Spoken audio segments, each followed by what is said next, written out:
If the New Orleans Saints are going to make changes to their coaching staff, it's likely that those changes can begin this week, and they should be focused on the offensive side of the football. We got all that and a little bit of lagniappe for you on today's episode of Locked On Saints. You are Locked On Saints, your daily New Orleans Saints podcast. Part of the Locked On Podcast Network, your team every day.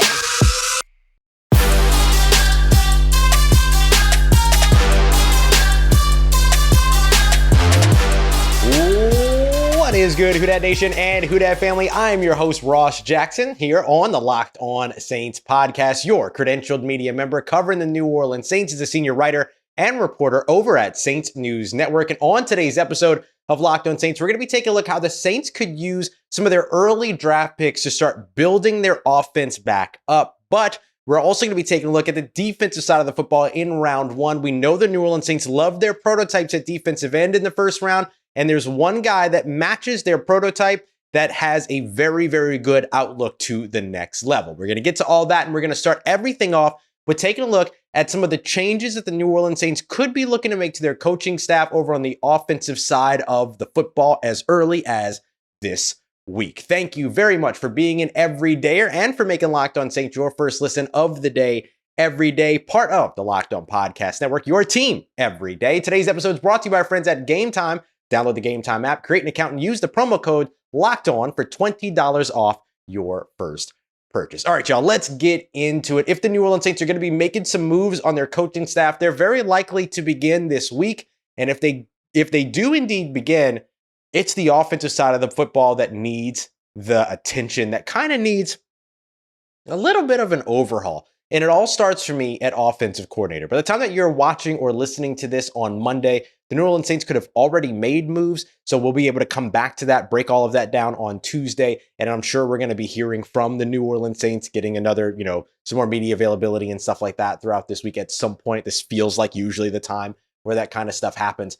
But if any kind of big move is made, I think it has to start at offensive coordinator. And if you want something that's a little bit indicative that the New Orleans Saints might be looking to make that move, take a look at the fact that the Saints allowed their running back coach, Joe Thomas, longtime running back coach, to interview for a lateral move, the same position, running backs coach with the New York Giants. And a lot of people have looked at that and said, well, Joe Thomas and the running back room, or the running back coach, that wasn't the problem. It was how the offensive system utilized the running backs. But here's what I want you to really pay attention to here. It's not so much that they're letting Coach Thomas go out there to try to find another role because they're firing him, or that they're going to move on from him because there was something that he did wrong. That could be indicative of an overall relook at the coaching staff. Remember, anytime that a new offensive coordinator comes in, that offensive coordinator is probably bringing some of his own guys when it comes to some of those position coach spots. Offensive coordinator might come in and want a running back coach to come in with them, want an offensive line coach to come in with them, all of that. So that could be what the New Orleans Saints are actually doing by allowing Coach Thomas to go out there and interview for a lateral move. Hey, there's a chance that if we move over or change the offensive coordinator, that they might want to bring in their own guys. So go and see what's out there for you so that you know your options. That could very well be what it is that the New Orleans Saints do. That's akin to the way that they tend to treat their guys. They're always allowing people to go out there and look for more opportunities, look for bigger roles. You're seeing that with Jeff Ireland and Kai Harley, each getting general manager interviews right now as well. But I think that the big move that the New Orleans Saints need to make, and look, it's going to be really, really tough if they don't do this, right? It's going to be a really, really tough sell to people if they don't make this change, is that offensive coordinator. And look, it can be a little bit tough to sort of project who the next offensive coordinator could be. I like some of the guys that are coming up from some of the position coach realms and some of the passing game coordinator realms, those that aren't really being looked at as head coaches right now. Zach Robinson, the guy out of the quarterback coach that's been working with Matthew Stafford and Sean McVay over with the Los Angeles Rams. Clint Kubiak, who's been working with Kyle Shanahan, did a really good job as the offensive coordinator, working with getting a really good season out of Kirk Cousins, really elevating Justin Jefferson into stardom during his time in Minnesota. I really like those two guys in particular, and there are others. The Saints could potentially find a reunion with Mike McCarthy. I'd hate it, but they could find a reunion with Mike McCarthy because things are not going well for him and the Dallas Cowboys as I record this. We'll see what happens by the time that game is over. But goodness gracious, it ain't looking good. So there will be those offensive coordinator types that will be out there that the Saints would be able to find even during the head coaching process. They don't necessarily need to wait for teams to hire head coaches before they go out there and they find their offensive coordinators. There's enough of a division in between those two markets this year, it feels like. It's very clear who the head coach candidates are. It's very clear who the either lateral move OC candidates are or the guys moving up from position groups and stuff like that aren't being looked at as head coaches, but could be looked at as head coaches in 2025. This is why having an offensive head coach that calls your plays, by the way, is so incredibly important in today's NFL, because if you end up changing your offensive scheme over this year, if you're the New Orleans Saints, and find success in 2024, that OC that you brought in, very likely to be looked at as a head coach next year if he has a successful season here, turning things around for the offense in New Orleans. So it gets a little bit tricky. And then, of course, there's the Jon Gruden equation of it all as well. Would the Saints bring him in as this sort of senior offensive assistant and then make no other changes on the offensive staff or a couple of other changes? I think making a change at offensive line coach potentially makes a lot of sense for New Orleans, considering how bad the offensive line has been and how much it has taken steps back, the regression of that unit over the course of the past couple of years. And I know that when it comes to Ryan Ramczyk, there's the knee question, but you look at it from the left side to the right side: first round pick, undrafted free agent, second round pick, first round pick, first round pick. If you look at James Hurst there, and then if you swap out, if you move James Hurst out, put Andrews Pete in at left guard and talk about Trevor Penning, then you're going first round pick, second round pick, first round pick, first round pick.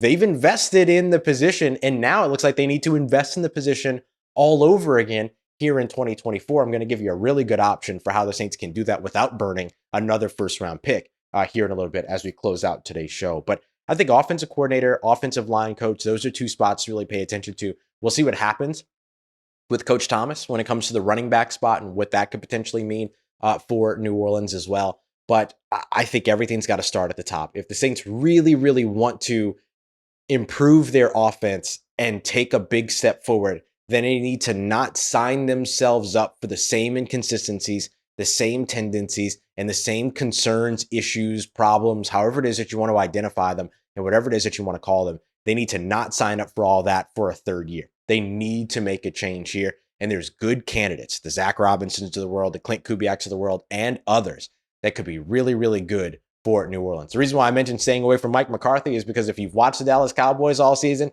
they've looked good, then they've looked bad, they've looked good, and then once they get into the playoffs, you're seeing the play call selection all be an issue, stuff like that. I know it would be a little bit of a reunion, and we know how much the New Orleans Saints organization loves a reunion, but probably not one that I would be looking forward to if I was the New Orleans Saints right now. But that's where I think that we potentially see some changes. Could we see some changes over on the defensive side of the staff? Sure, especially if people get hired away and things like that. But I don't think that that's where the Saints need to focus their energy. The defense was, again, very good here in 2023, even though the run game didn't necessarily take steps forward. But as we discussed here in the preseason, well before the 2023 season started, let the run game be what it is. As long as you're keeping points off the board, that's all that matters. And you keep points on the board by defending the passing game. And the Saints did that very well in 2023.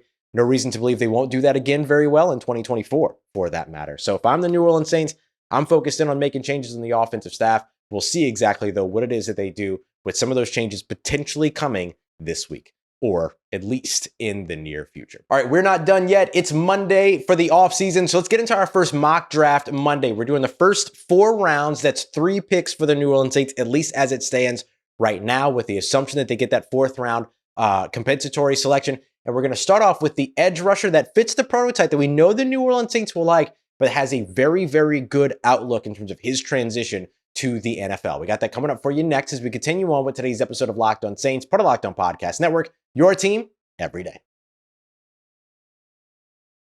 Today's episode of Locked On Saints is brought to you by our friends at Game Time. Not only should you be able to purchase tickets when you want, whether it's a spontaneous decision to go to a game or to go to a musical or a theater show, maybe comedy, whatever it is that you're looking for, Game Time's got you covered. But you should also be able to have peace of mind. That's what I love about Game Time, is that they will actually show you on the app the view from your seat, so that it takes the guesswork out entirely. You don't show up to find out that you're sitting in a partially obstructed viewing section or anything like that, or that there's other stuff in your way or whatever. You get everything that you need to know ahead of before you even buy the ticket, which is awesome. So I love me some game time, especially when I want to buy some first or some last second tickets and things like that. So take all the guesswork out of buying tickets by using Game Time today. Download the Game Time app, create an account, and use the promo code LOCKEDON for $20 off of your first purchase. Terms apply. Again, create an account and redeem code LOCKEDON for $20 off. Download Game Time today. Last minute tickets, lowest price guaranteed. Today's episode of Locked On Saints also brought to you by friends over at Jase Medical. It has been a rough flu season out in these streets, and you want to be prepared for that. You want to be prepared for much more as well. That's what I love about Jase Medical's Jase case in particular. Think about it as insurance, right? Better to have it and not need it than to need it and not have it. And that's why Jase Medical is helping you stay prepared all season long, flu season or not. The Jase case gives you 5 different antibiotics that can treat a long list of different ailments that you want to be ready to take care of, especially if you're in a place like here in New Orleans where, look, you can have a blackout at any time. You can have a storm come through. Like, you want to be prepared just like you would be prepared. Like when I lived on the West Coast, we always had the earthquake kits. Here I've got the hurricane kits, got the candles ready to go out, and I've got my Jase case that goes with it just in case. Visit jasemedical.com today. Complete your physician encounter that's going to be reviewed by a board-certified physician, and then your medications are going to be dispensed to you by a licensed pharmacy at a fraction of the regular cost. It's never been easier to be prepared like it is today. Go to jasemedical.com. Use that promo code LOCKEDON for $20 off of your order. All right, family, it is Mock Draft Monday here on the Locked On Saints podcast, and I've got the perfect edge rusher that fits the New Orleans Saints scheme, prototype, all that, but that has a really, really positive outlook to the next level. Let's break it down as we get started with our first Mock Draft Monday of 2024. Thank you, of course, for being an everydayer here on the Locked On Saints podcast. Make sure you go and check out the Locked On Sports Today YouTube channel as well. 24/7 national sports stream over on YouTube, YouTube's first of its kind. So be a part of history. Go and subscribe to the Locked On Sports Today YouTube page today. I'm digging what we're going to see from UCLA edge rusher Laiatu Latu. He's going to be at the Senior Bowl. And he, to me, is the most polished pass rusher in this year's NFL draft. Is he my edge number 1? Actually, no. That is Jared Verse of Florida State University. Some folks will also have Dallas Turner of Alabama up there as well. But in the mock draft that I did, with the Saints picking at 14, both Turner and Verse were off the board, and I had absolutely no problem going with Laiatu Latu. He is a guy for me that I look at and I say, okay, he fits the prototype of what the New Orleans Saints like. We're going to take a look at some of those numbers here in a second. But because of his polish, because of his ability to rush the passer, and because of his effectiveness as a run defender as well, he's got a really, really good outlook getting to the NFL, which we know has been a problem for the New Orleans Saints. They've gone and they picked these guys from smaller schools, Marcus Davenport, Payton Turner. We don't know really about Payton Turner yet because he hasn't been able to stay healthy and stay on the field. But the first round edge rusher approach hasn't worked for New Orleans. There's no reason to believe that they're going to go against it this year, right? We know that they still have their prototype. We know that edge rusher is a need for them going into 2024. We know for sure that the Saints, if they draft an edge rusher in the first round, they're going to go for their mold. So let's find a guy that transitions well to the NFL. And Laiatu Latu of UCLA gets that done. Although I do think Jared Verse would equally be as good a selection as well. I like both of these guys a lot. I like them both over Dallas Turner in terms of what it is that the New Orleans Saints mold is and how they want to use their edge rushers. So let's take a look at a little bit more about Laiatu Latu from UCLA. So the UCLA edge rusher standing at 6'5", 265 pounds, is a senior coming out of UCLA. He will be at the Senior Bowl. So check, and check when it comes to 3 big things that the New Orleans Saints love. They like tall, they like big, they like guys from the Senior Bowl. So check right here in terms of who or the way that Laiatu Latu projects to what the New Orleans Saints really love in a draft prospect. The next thing I want to take a look at are some of his stats. So if we look at this over the course of his career at UCLA, 24 sacks, 35.5 tackles for a loss, and a 25.3 pass rush win rate. Why am I focusing and why did I include that 25.3% pass rush win rate? Well, when it comes to edge rushers, not just in the Pac-12, not just in the Power 5, but in the entire nation, 25.3%, which by the way was not a career number. That was a 2023 season number, while the other two numbers, 24 sacks, 35.5 tackles for loss, those were career numbers. But 25.3% was number one amongst all edge rushers across the nation that rushed the passer at least 50 times in 2023. At least 50 times. And he rushed the passer over 400 times. And so when you look at the opportunities here and how this is a guy, why I say that this is a guy that can translate to the next level, that's the piece right there. His ability to win consistently as a pass rusher. Marcus Davenport did not have that number. Payton Turner did not have that number. Laiatu Latu has that number. And he's got a fully developed repertoire of pass rushing moves that he already knows how to string together. He already knows what to do if he doesn't win on his first approach, how to keep fighting and win with the second approach, win with his second move. And he's a really good blend of not just being the big guy, 6'5", 265 pounds, can easily bulk up to 270, 275, could easily carry that on his frame. But my goodness, the athleticism, the movement, the ability to control his leverage and to control his sort of his ability to get low and do all these other things. It is incredible to watch. If you're a Locked On Saints insider, he's going to be one of the first guys that we do our draft prospect film studies on next week. And he is so much fun to watch. He's got a spin move. He's got a swim move. He has the ability to be able to get low and win. And he can run the arc really well. He does a little bit of everything. And yeah, he's got a little bit of speed to power too, but I wouldn't call that his trademark, if I'm being honest. Is it something he can do? Yeah. But he's a little bit more Chase Youngish in that he might be able to win with the pass, with the speed to power conversion move, probably more consistently than Chase Young can. But the athleticism that he brings is a little bit more akin to Young's game. So I really, really like what a guy like Laiatu Latu could bring. Opposite Carl Granderson, getting mixed in with Cam Jordan, even if he starts in Zach Bond's role, right? Which is that you allow Cam Jordan to continue to play first and second downs.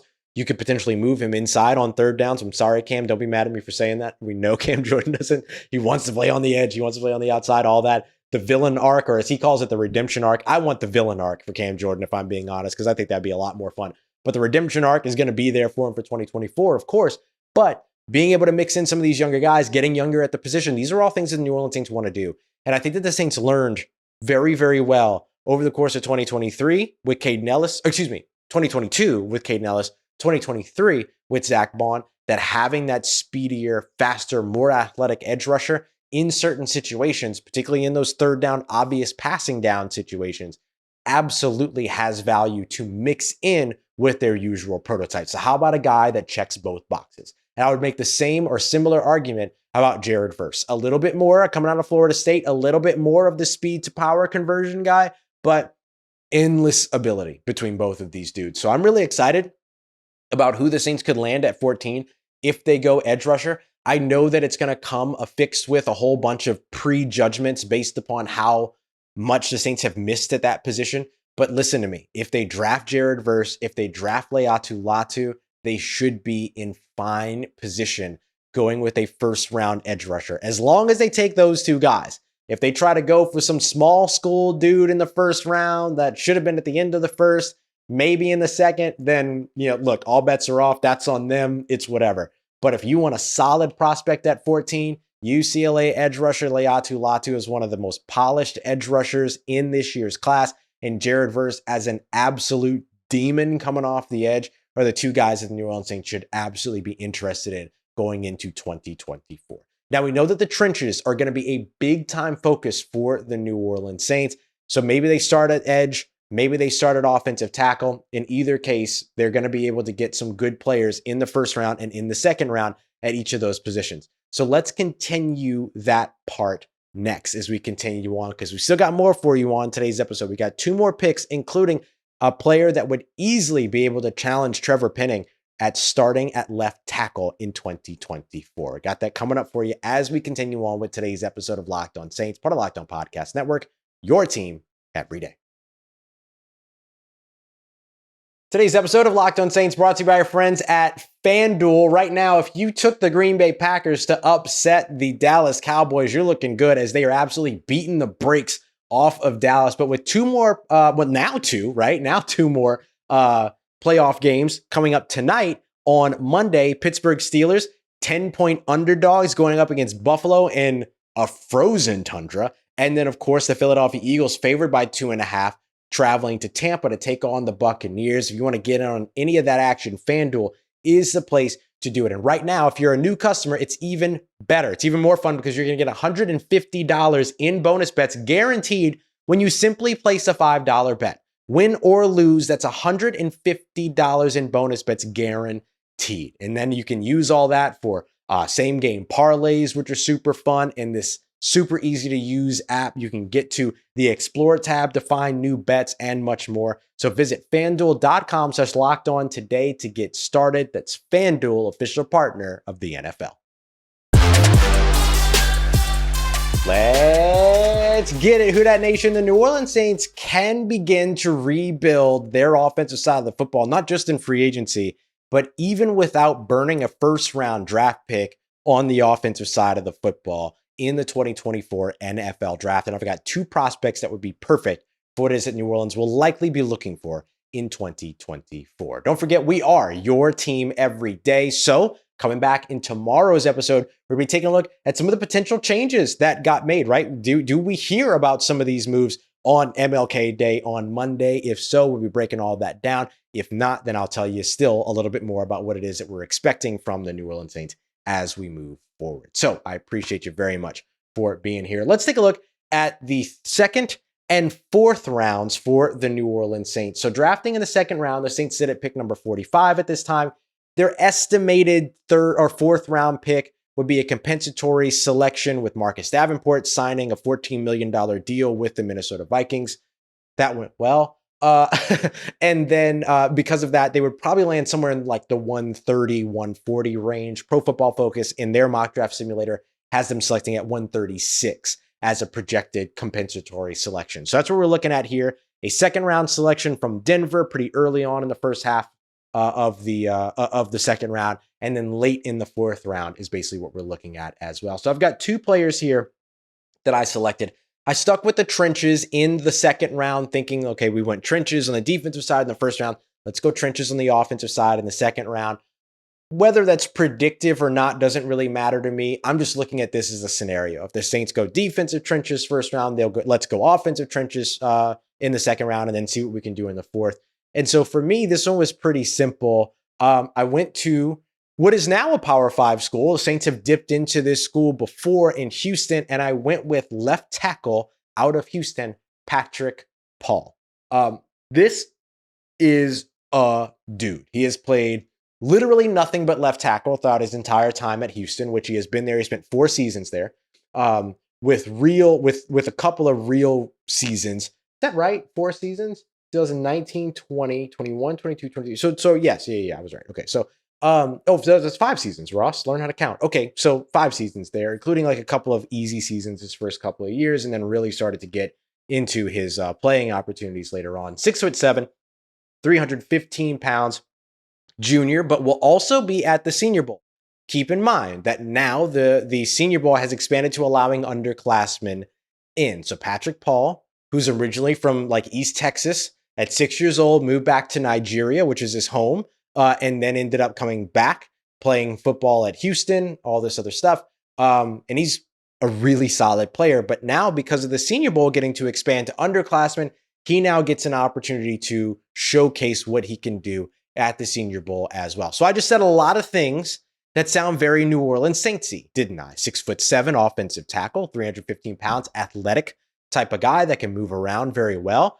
Spent time, has that sort of Nigerian connection. We saw that with, a ton of players that the New Orleans Saints have been interested in the draft. Of course, David Onyemata being atop that list. And then, of course, Senior Bowl. And team captain for the past 2 years as well. So he's been a guy that his team has really liked. He's been sort of one of those leaders on the offensive line, and he's produced extremely well also. So again, 6'7", 315 pounds. We'll see if he bulks up a little bit in the NFL, but I think he could do that. Let's take a look at what he's allowed. Career stats-wise, started 39 straight games, 14, 13, and then 12 last year. So it's over the course of the past 3 seasons. 49 pressures allowed and just 4 sacks allowed in his career as well. This dude has been awesome. And it's 0 sacks, by the way, in 2023. 1 sack the year before that, 3 sacks the first year he took on a full-on starting role. So not a bad situation there. You saw the numbers go in the right direction. And of course, finish at the right spot, 0. That's exactly what you want to be seeing going into 2024. So Patrick Paul is one of those guys that could come in, and if the New Orleans Saints want to generate some competition at left tackle, have at it. He could be the guy that could do that. They could potentially look to move him the right tackle as well if Ryan Ramczyk can't go. Right now, I operated in this draft, in this mock draft scenario, as if Ryan Ramczyk is back in 2024, coming off the offseason knee injury and ready to go. Or at least is still on the team, so the Saints aren't looking to replace him, even if he's not going to be the week 1 starter because of, dealing with recovery and all this other stuff. I can see the Saints maybe going free agency, get a veteran up ahead of him in that situation. But I think that they should bring in, I don't see Andrews Pete returning. So I think bringing in another young guy to kind of go at it with Trevor Penning and battle with Trevor Penning for the left tackle spot makes a ton of sense for New Orleans. And at the worst, you spend a 2nd-round pick on a guy that sits back for half a year until he's eventually called into action because somebody gets injured, right? And then you've got a way to utilize him no matter what. So I like this pick for New Orleans. And if nothing else, they at least get to figure out who Trevor Penning is or who Patrick Paul is at left tackle. And then they start looking at Trevor Penning at other positions potentially. I know a lot of folks have been interested in moving him to guard, even though he's never played guard in his entire life. We'll see what happens if the Saints do go that route. So that's what I've got in the 2nd round here. Let's go all the way down in the 4th round. I stood pat, waited. I'm not doing any trading yet, but I could definitely see the Saints not wanting to sit around between picks 45 and 136 and all that. But I wasn't going to sit here and start that with our first mock draft. So in the 4th round, late, I went with Theo Johnson, the tight end out of Penn State. Penn State tight end Theo Johnson, 6'6", 265 pounds, another junior that will be participating in the Senior Bowl, and Canadian. Another thing we know the New Orleans Saints love. They love it. So he's another one of these big target guys who has seen a lot of action during his time at Penn State. Never really took off as a big-time receiver for them, but did kind of take off his senior year as at least or his final year at Penn State as a more present receiving threat. But that Penn State offense, they're not looking to air it out. 77 career receptions, 938 career receiving yards, 12 receiving touchdowns during his time at Penn State, effectively putting together a respectable wide receiver season over the course of his years with Penn State. The thing that I really like about Theo Johnson is that at 6'6", nearly 270 pounds, he moves really well. Damian Parson, as well as Keith Sanchez over at the Locked On NFL podcast, broke him down probably about 3 weeks ago, discussing him as a 3rd round, 4th round guy that could be in contention for the tight end 3 role. We'll see kind of how he goes. They said that his draft process will have a big kind of leap for him, especially come the combine, because he's expected, as our guys said, to run around the 4.5. So you get good speed at that size. He's got good mobility as well. Runs routes very well. I retweeted or quote tweeted a tweet from Damian where he shared this video of Theo Johnson running this pivot route, fakes to the outside, spins it around, cuts back on the inside, leaves the defender just staggered and standing there. The movement skills are there. The route running, you can see it. So he's more than just a blocker. So he can come in and play a complementary role to a Foster Moreau and Juwan Johnson for a year and then see what he turns into his 2nd year. He's a 4th round pick after all, doesn't have to have a huge rookie impact, but could have a rookie impact from being another red zone threat. 75% last year in terms of his contested catch percentage, 66.7 over the course of his career. He's a good contested catch guy. You can see the size at 6'6", 265, 270 pounds. So you would want to utilize that because it's likely, at least from all the social media presence that we've seen from Jimmy Graham so far, that he's not going to be back in 2024. So you want another big body guy that can be an impact for you in the red zone? Boom. Theo Johnson can be that dude and has the ability to develop into more. Jimmy Graham was beyond that point. Theo Johnson well ahead of that point. So that 3 selection, 4-round draft, Laiatu Latu, the edge rusher out of UCLA, Patrick Paul, the offensive tackle, mostly left tackle out of Houston, and Theo Johnson, the big pass catching tight end out of Penn State, who could do a little bit more as well. Good pass blocker, good run blocker, can do all those things also. So that's what I'm looking at here for the New Orleans Saints in our first 3 selection, 4-round mock draft. We'll do more and more of these every single Monday. And of course, if you want to, you can find all the film study that we're going to be doing starting up next week when it comes to draft prospects over by texting Who Dat to 504-285-7473 and becoming a Locked On Saints insider, where you'll get all of that game tape. So that's what we got for you today. Make sure you come back tomorrow. What happened with the New Orleans Saints on Monday? We're going to be breaking it down. If nothing, we'll talk about what should be happening for the New Orleans Saints in Tuesday's episode as well. Thank you as always for making Locked On Saints your first listen. For your second listen, Locked On Pels still got you covered. Jake Madison, the Pelicans are on fire right now. Jordan Hawkins with a career night. Jonas Valanciunas reaching